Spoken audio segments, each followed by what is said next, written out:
I definitely appreciate everybody. We definitely appreciate everybody tuning in and putting up with the potato that I use to record my audio every week.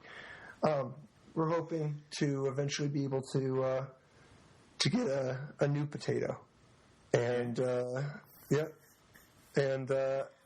if you like potatoes or Top Level Podcasts, you can follow us. Or God, we're gonna get Mike Turian shooting us messages now. But that's not the worst thing. No, it's not. Little attention from. He has many appellations that I don't know are particularly accurate. But the great Mike Turian. Yes, the great Hall of Famer, one of the greatest drafters of all time, Mike Turian. But anyway, if you can find us on Facebook. We have a Facebook page or Twitter at Top Level Podcast, and make sure to include 5 with Flores, like a lot. Not just like when you're talking to us about anything relevant, but just like sort of whenever you want to just ironically, instead of like having a hashtag for emphasis, make sure to just do at 5 with Flores to make sure that he gets the message. And, especially if it's about like a really inventive Nia Burn deck, which is really incisive Nia Burn deck. You do that. And also, you can find us on Facebook, Twitter, and Patreon. And you can just share us everywhere you want because we love having more people able to, to share in this sort of experience with. Yeah, so I agree. And, if you want to support us on Patreon, perhaps Patrick will get a new potato. One such person who's been supporting us is Alex Cranks. Thanks a lot, Alex. I'm Michael J. Flores. I'm Patrick Chapin. Right, see you next week.